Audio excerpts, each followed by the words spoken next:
لفظوں کا وزن، کبھی سوچا ہے اس کے بارے میں؟ ہر لفظ جو ہماری زبان سے نکلتا ہے اس کے پیچھے کتنی بڑی ذمہ داری ہوتی ہے۔ آج ہم ایک ایسی ہی کہانی پر بات کرنے والے ہیں، بلکہ کہانی سے زیادہ یہ ایک سبق ہے، ایک ایسا سبق جو صدیوں کا سفر طے کر کے ہم تک پہنچا ہے۔ تو چلیے اس سفر میں ہمارے ساتھ شامل ہو جائیے۔ اچھا، آگے بڑھنے سے پہلے ایک سوال، ایک بہت اہم سوال۔ جب بھی ہم کوئی انفارمیشن، کوئی بات آگے پہنچاتے ہیں تو اس کے ساتھ آخر کیا ذمہ داری آتی ہے؟ صرف بات پہنچا دینا ہی کافی ہے یا کچھ اور بھی ہے؟ یہی سوال دراصل آج کی ہماری پوری گفتگو کا مرکز ہے۔ دیکھیں، جو بھی علم ہم تک پہنچتا ہے نا، وہ صرف ڈیٹا پوائنٹس یا فیکٹس نہیں ہوتے۔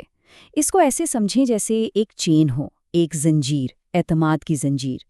ہر شخص جو بات آگے بڑھاتا ہے وہ اس زنجیر کی ایک کڑی ہے، اور اگر ایک بھی کڑی کمزور ہو تو پوری زنجیر ٹوٹ سکتی ہے۔ اس لیے ہر کڑی، ہر شخص انتہائی اہم ہے۔ تو یہ جو اعتماد کی زنجیر ہے، آئیے اس کی بات کرتے ہیں۔ یہ جو نام ابھی نظر آ رہے ہیں، بشر بن حکم، سفیان بن ایونہ، یہ صرف ناموں کی ایک لسٹ نہیں ہے۔ اس کو آپ سمجھیں ایک قسم کا تاریخی جی پی ایس۔ یہ ہمیں آہستہ آہستہ سٹیپ بائی سٹیپ سیدھا اس شخص تک لے جا رہا ہے جس کے ساتھ یہ واقعہ پیش آیا۔ اسلامی روایت میں اسے اسناد کہتے ہیں، مطلب روایت کی پوری چین۔ اور یہ کوئی معمولی چیز نہیں تھی، یہ اس زمانے کا آپ کہہ لیں سب سے ایڈوانسڈ فیکٹ چیکنگ سسٹم تھا۔ ہر نام ایک گارنٹی تھا کہ جو بات ہم تک پہنچ رہی ہے وہ بالکل ویسی ہی ہے جیسی بیان کی گئی تھی، بنا کسی رد و بدل کے۔ اور یہی وہ بنیاد ہے جس پر یہ پوری کہانی کھڑی ہے، ایک ایسی بنیاد جہاں ہر لفظ، ہر روایت کو اتنی احتیاط سے محفوظ کیا گیا۔ یہ ہمیں اسی دور میں واپس لے جاتی ہے جہاں علم کی حفاظت کا مطلب تھا اس کی سند کی حفاظت کرنا، یعنی اس پوری چین آف ٹرسٹ کو محفوظ رکھنا۔ چلیں اب آتے ہیں اصل کہانی کی طرف، ایک آزمائش، علم کی آزمائش۔ ذرا تصور کریں، ماحول کیا ہے؟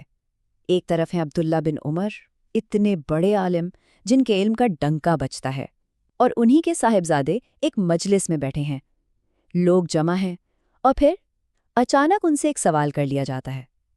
سب کی نگاہیں ان پر آ کے رک جاتی ہیں، ساری امیدیں ان سے وابستہ ہیں۔ لیکن ان کا جواب کچھ ایسا تھا جس کی کسی کو توقع نہیں تھی۔ سوال پوچھنے والے تھے یحییٰ بن سعید، اور وہ بھی بالکل حیران رہ گئے، کیونکہ اس ایک لمحے میں جو ہوا وہ اتنا غیر معمولی تھا کہ اس نے اس واقعے کو ہمیشہ کے لیے تاریخ کا حصہ بنا دیا۔ یہاں پریشر کو سمجھنا ضروری ہے۔ سوچے، ایک طرف توقعات کا پہاڑ کہ بھائی یہ تو اتنے بڑے امام کے بیٹے ہیں، ان کے پاس تو ہر سوال کا جواب ہوگا، اور دوسری طرف ایک ایسی حقیقت جس کا سامنا کرنا مشکل تھا۔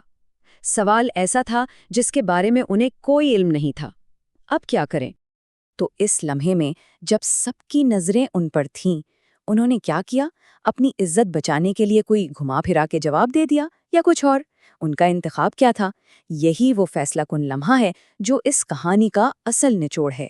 اور ان کا جواب، وہ صرف ایک جواب نہیں تھا، وہ ایک دھماکہ تھا، ایک ایسی وارننگ، ایک ایسی تنبیہ جس کی گونج آج بھی سنائی دیتی ہے۔ انہوں نے فرمایا، خدا کی قسم، اللہ کے نزدیک یہ بات کہیں زیادہ سنگین ہے کہ میں علم کے بغیر کوئی بات بیان کروں۔ بس یہ ایک جملہ، اس ایک جملے میں انہوں نے سب کچھ کہہ دیا۔ انہوں نے لوگوں کی پرواہ نہیں کی کہ وہ کیا سوچیں گے۔ ان کے لیے زیادہ بڑا خوف اللہ کے سامنے جواب دہی کا تھا کہ میں ایسی بات کیسے کر سکتا ہوں جس کا مجھے خود علم نہیں۔ یہ ہے اصل ذمہ داری کا احساس۔ آج کے دور میں اس چیز کے لیے ایک بڑا زبردست لفظ استعمال ہوتا ہے، انٹلیکچوئل انٹیگریٹی، یعنی فکری دیانتداری۔ اس کا مطلب کیا ہے؟ بہت سمپل، اس کا مطلب ہے سچائی کو اپنی شہرت، اپنی عزت پر ترجیح دینا۔ یہ مان لینا کہ بھائی مجھے سب کچھ نہیں پتا، کیونکہ اصل علم کی نشانی یہ نہیں کہ آپ ہر چیز کا جواب دیں۔ اصل علم کی نشانی ہے یہ کہنے کی ہمت رکھنا کہ میں نہیں جانتا۔ تو اس پورے کہانی سے ہمیں کیا سبق ملتا ہے؟ چلیے اس کو پوائنٹس میں سمجھتے ہیں۔ نمبر 1، بولنے سے پہلے تصدیق یعنی ویریفیکیشن سب سے ضروری ہے۔ نمبر 2، اصلی عالم وہ ہے جس میں عاجزی ہو، جو مجھے نہیں پتا کہنے سے نہ ڈرے۔ نمبر 3، سنی سنائی بات کو آگے پھیلانا کوئی چھوٹا موٹا کام نہیں، یہ ایک بہت بڑا گناہ ہو سکتا ہے۔ اور آخری بات، اندازہ لگانے سے، تکے مارنے سے 1000 گنا بہتر ہے کہ صاف صاف اپنی لا علمی کا اعتراف کر لیا جائے۔ یہی وہ اصول ہیں جنہوں نے صدیوں تک علم کی پاکیزگی کو بچائے رکھا۔ لیکن یہ ساری باتیں ہمیں آج کے دور کے سب سے بڑے چیلنج کے سامنے لا کر کھڑا کر دیتی ہیں۔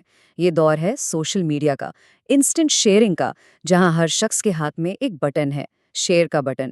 ایک کلک اور بات دنیا کے کونے کونے تک پہنچ جاتی ہے۔ ایسے میں ہم اس تصدیق کے اصول کو، اس فکری دیانتداری کو کیسے زندہ رکھیں؟ یہ ایک سوال ہے جو ہم سب کو اپنے آپ سے پوچھنے کی ضرورت ہے۔